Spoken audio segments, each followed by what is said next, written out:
Burnout is easy in this day and age. There's no shortage of shoulds to be doing to improve our life. And with the cost of living increasing so much, we can feel the pressure to hustle more and more. But hustling from a place of fear and anxiety doesn't usually get us out of that cycle. We have to keep writing ourselves permission slips to slow down. I come from a perspective that understands that our external reality is created internally. To create the life that we want, we have to start at home and within. Simple self-care for me often includes a cup of herbal tea. This one is store-bought, but you would be surprised how many wild plants growing nearby can be used for tea. It's very regional, so a quick online search can show you which ones are nearby. Always consider contamination factors like soil quality and pollution. You can also pick plants for their aroma and enhancement of beauty. Here I picked sprigs of cedar and lavender as a bouquet, then let them dry out. And now I can crush them and release their essential oils, which do have many benefits. Then it's time to get comfortable.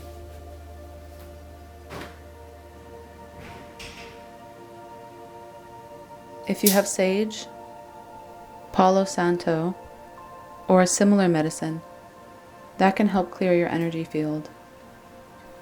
Burn a bit and let the smoke bathe around your body, your extremities, even doing the soles of your feet. If you don't have any of those, having a short shower can clear your energy field quickly too. Practices like yoga, qigong, tai chi, and other methods that bring the body, mind, and spirit into balance are essential for me. Yoga is the union, the yoking of different aspects of ourselves that may become fragmented back into wholeness. It also prepares us for deeper meditation. While I do not intend to walk you through each pose that I'm about to do, there are some basics to consider. Spinal health, mobility, and flexibility of the spine are foundational for overall health. Our central nervous system regulates the rest of our body. There is obviously a complex interplay, but regulating our nervous systems is all too important in this era, and spinal health plays a big role in that. So I start with a few forward folds and child poses to start to turn inward and loosen up my spine. So cat-cow is a good one to increase that flexibility.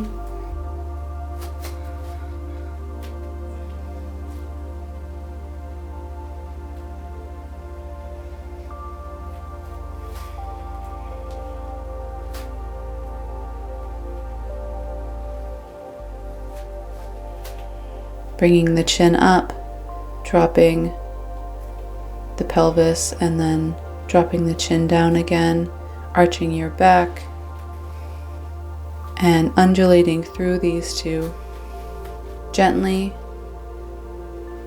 and yet with a nice stretch along the vertebrae. This time I open my knees wider to deepen the stretch in my hips.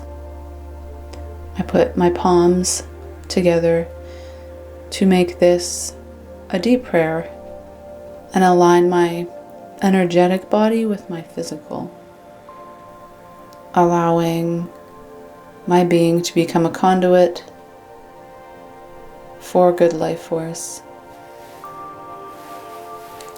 Now I can do a child's pose with one arm tucked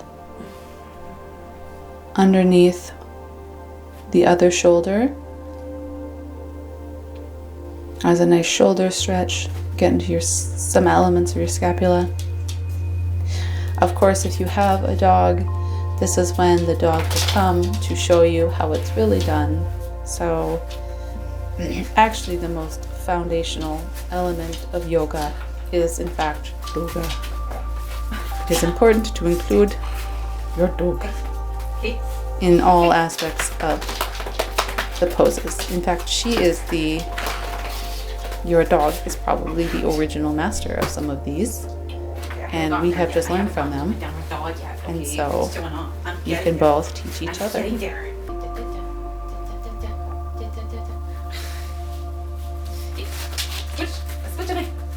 Then switch sides, putting your other arm underneath, across the front of your chest, underneath the other shoulder blade.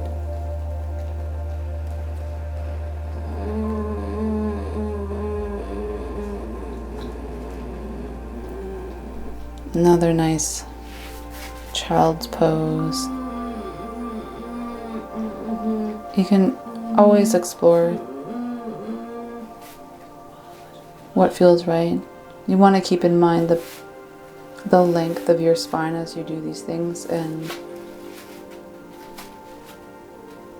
anything that feels uncomfortable. It's not about forcing. Can lift up into a shortened downward dog. My feet are closer to my hands than a full one. I'm just starting to open up my hamstrings a bit more, my calves, and get the muscles ready. Huge fan of forward folds. I can hang out with them in them for a long time. It's helpful to keep your knees a bit bent. You can alternate side by side. You want to stretch one hip flexor at a time.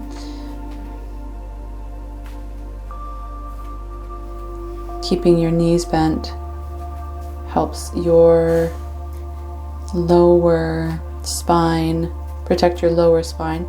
You want to have your belly button tucked in towards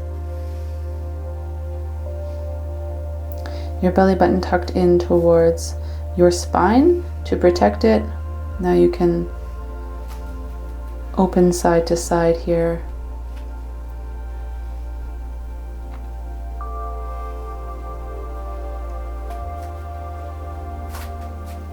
Then I open my stance with my legs and come down into crow, or a squatting position. Also a deep hip opener.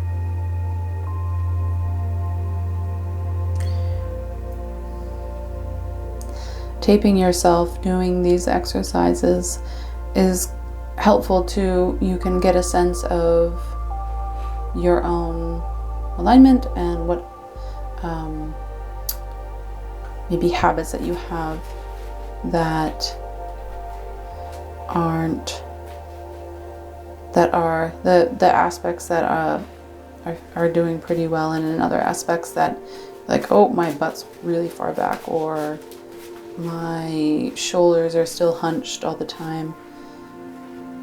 So lunges are great. Love lunges. Hip opening, hips, shoulders, spine, these large containers of our weight and a lot of our body, these major vessel points where our extremities attach. There are so many tendons, muscles, the joints. There are these nexus points from one area of the body to the other. So keeping them well circulated, keeping the tendons flexible.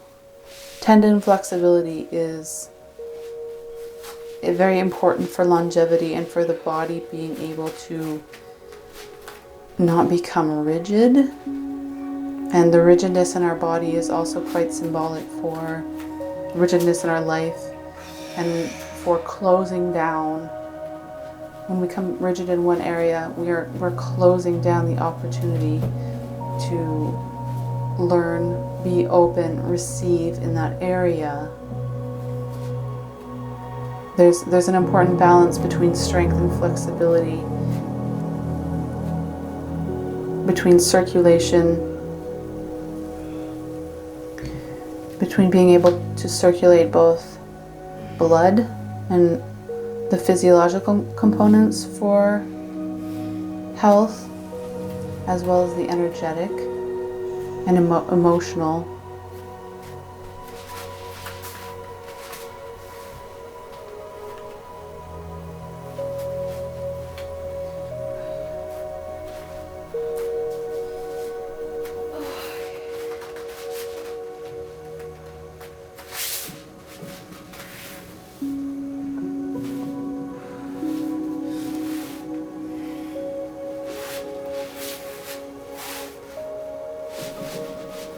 More forward folds. This time it's important to make sure your weight is still on your sits bones.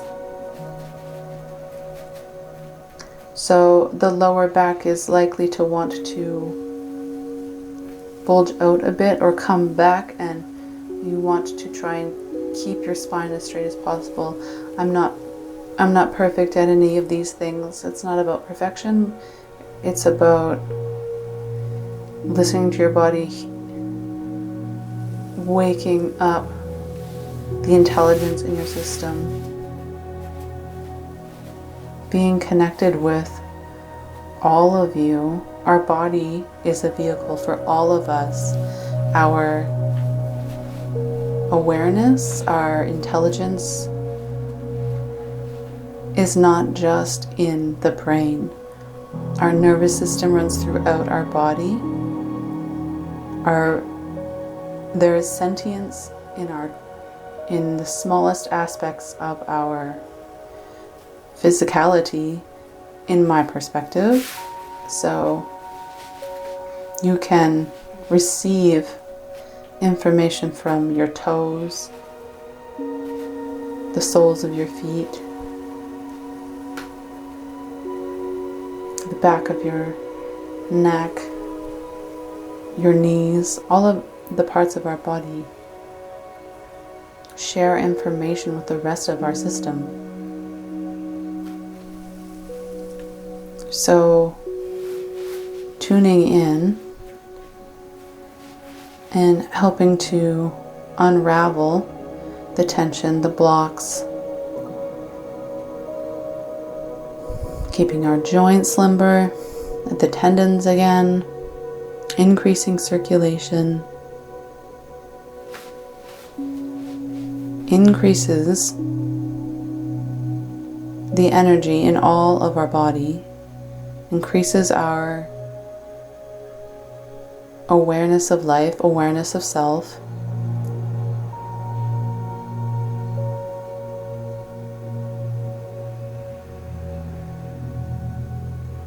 So this forward fold, I'm making slow adjustments as I feel more of my spine release downwards. My awareness here is on my sits bones primarily and my lower back. I don't want to strain my lower back. I'm really thinking about how can the weight of my pelvis, the bowl of my pelvis, be seated on top of the sit bones, which are the base, and how can that be supported fully and released, and then from each vertebrae from the base of my spine going upwards, how can that release over my femurs? And so nothing is being forced. This is all aligning my structure and letting gravity do the work.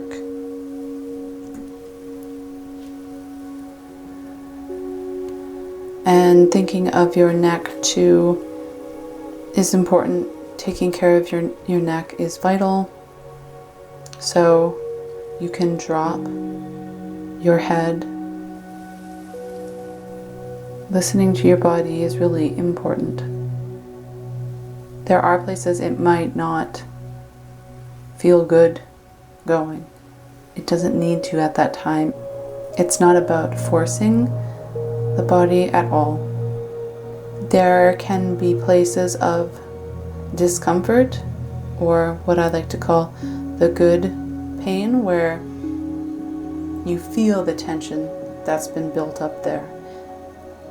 And in feeling it, you're in a place where you can feel it and bring in with the breath a bit more openness, a bit more expansion, a bit more release, without forcing it. It should not hurt. Any of these stretches, poses should not hurt. It should feel like a release.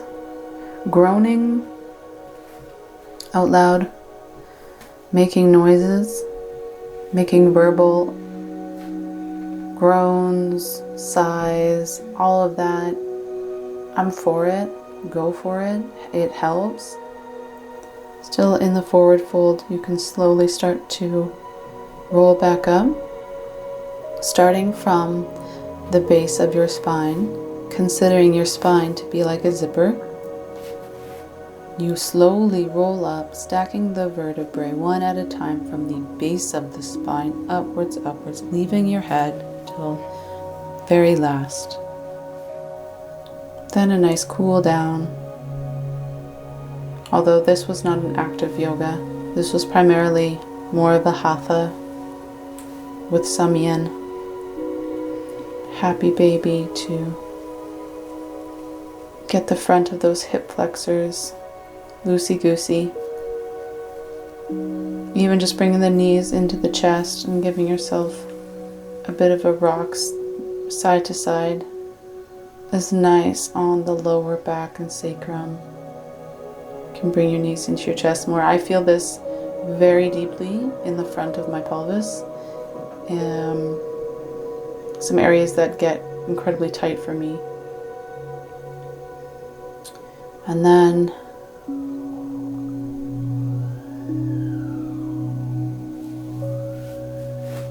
a nice twist. Be gentle with these. If you aren't used to doing twists, start with a simple one.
And now for my favorite Shavasana, laying down,